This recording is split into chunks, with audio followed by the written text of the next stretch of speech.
వ్యక్తిగత శైలిని personal style ఎలా గుర్తించాలి మరియు సృష్టించాలి? ప్రతి వ్యక్తికి ఏమి ధరించడానికి ఇష్టపడతారో మరియు ఏ దుస్తులను కలిగి ఉండాలనుకుంటున్నారో వ్యక్తిగత ఎంపిక ఉంటుంది. ఆ వ్యక్తిగత ఎంపిక వారి పర్సనల్ స్టైల్ గుర్తించి నిర్మించుకోవడానికి సహాయపడుతుంది. ఉదాహరణకు, ఒక మహిళగా నేను వ్యక్తిగతంగా విభిన్నమైన దుస్తులు ధరించడానికి ఇష్టపడతాను.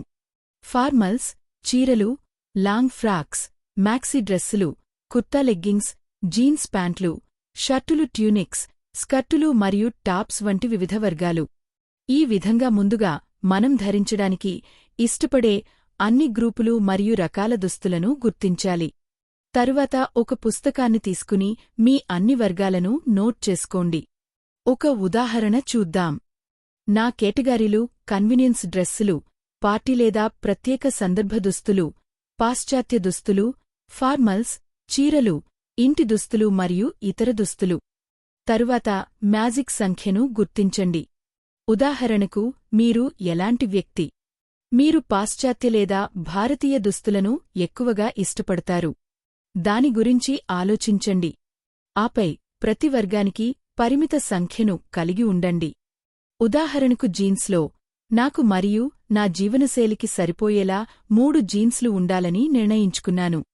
నేను ఒక నీలం, తెలుపు మరియు లేత గులాబీ జీన్స్ను కొనుగోలు చేశాను.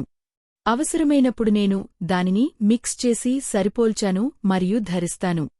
ఇతరులకు, నేను ఆలయ సాంప్రదాయ దుస్తులకు 6 సూట్లు, 6 స్టైలిష్ కుర్తీలు మరియు మొదలైనవి ఉంచుకున్నాను.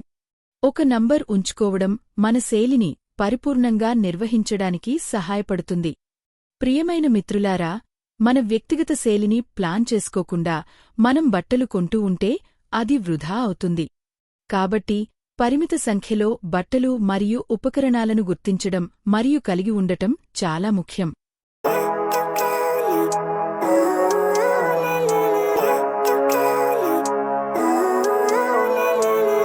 Living life every day